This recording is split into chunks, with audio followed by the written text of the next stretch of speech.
Meanwhile, while there's a lot of action on the East Coast, there's even more action and more consequential action, you would argue, on the West Coast. As China's President Xi came here for the first time in 6 years, he's attending the APEC summit. Last time he was here, he was at Mar-a-Lago. First time he's seen President Biden in a while. Why don't we talk about some of the takeaways? I was reading an article this morning that really broke down 5 different takeaways. They agreed on climate change because both countries are the world's biggest carbon emitters. They promised to cooperate to slow methane emissions. They agreed to tackle the fentanyl trafficking. We lost, y'all, 75,000 people in America last year because of fentanyl. Then they agreed to resume military-to-military communications that were cut by China last year. And our relations with them deteriorated years ago, but it made it worse when they flew that spy balloon across America. They do say that talks will continue. They shook hands. Xi said conflict and confrontation has unbearable consequences for both sides. And then the pandas. You know, we saw those pandas leave the zoo, the National Zoo, for the first time in 23 years last month. There are only 4 pandas in the country at the Atlanta Zoo. So Xi did hint that Beijing is open to sending more pandas to our zoos. Is that true? Thank goodness. Can you focus on the fentanyl first? We'll worry about the pandas down the line. I know they're huggable. It was very interesting, though, for Mr. Xi to say, you know, the world is big enough for 2 superpowers. So that suggests there is no thaw. For the most part, they got some tiny deliverables. The fentanyl is important, and they're going to turn on the red phone again. But other than that, you know, behind the scenes, they're stabbing each other in the back. Here is Joe Biden after meeting for 4 hours at a heavily armed wedding venue in California about the meeting. Watch this. I'm pleased to announce that after many years of being on hold, we are restarting cooperation between the United States and PRC on counter-narcotics. So today, with this new understanding, we're taking action to significantly reduce the flow of precursor chemicals and pill presses from China to the Western Hemisphere. Secondly, and this is critically important, we're reassuming military-to-military contacts, direct contacts.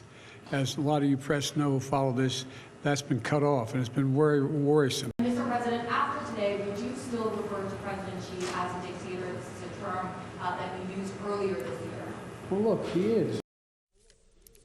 So there's a lot going on here.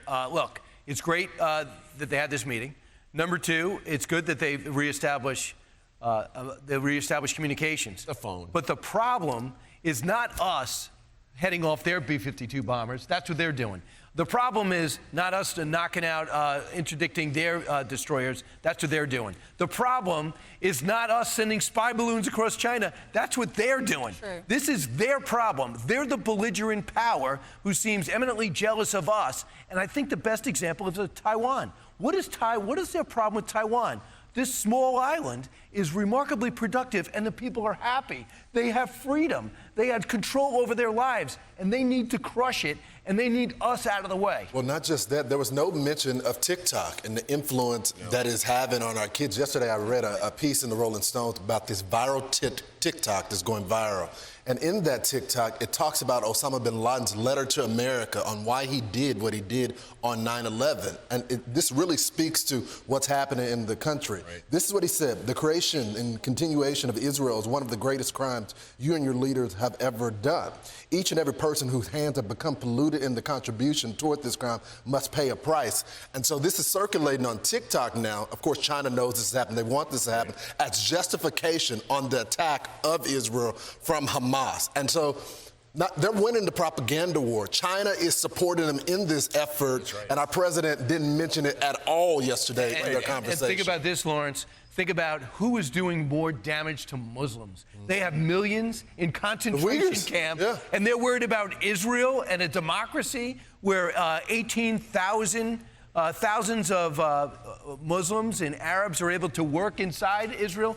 They know that Israel is not the problem, but they want to make sure that there's constant unrest. So the Chinese, thanks, Steve. The Chinese Foreign Ministry spokesperson said the U.S. side should take real actions to honor its commitment of not supporting Taiwan independence. Okay. Stop arming Taiwan and support China's peaceful reunification.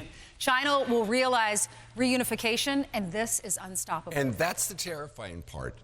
The reunification is unstoppable because what that says is, okay, we're going to shake hands, we're going to have a nice dinner, take some pictures. Yeah. We will take Taiwan someday, and you're not going to. Well, Mike Pence talked about that yesterday. He was saying that China they understand one thing, and that's strength. Oh, yeah, they And do. when you look at Joe Biden's record, it is not strong. Look at the Afghanistan. Look what is happening right You're now in absolutely Israel. right. He's sizing them up. Ainsley, to your point about strength, I found it fascinating, and I was angry about it, that they had the streets lined up with the Chinese flag, but there was no American flags on the street as they greeted his motorcade to come through San Francisco. Right. I just don't think that's a message of strength. The Wall Street Journal, which has been right on the money, especially of late, just says this whole thing was about sizing up what Joe Biden would do if we take Taiwan, because the next guy or the next woman will most likely be a lot tougher, especially if it's Trump. We'll see. Absolutely.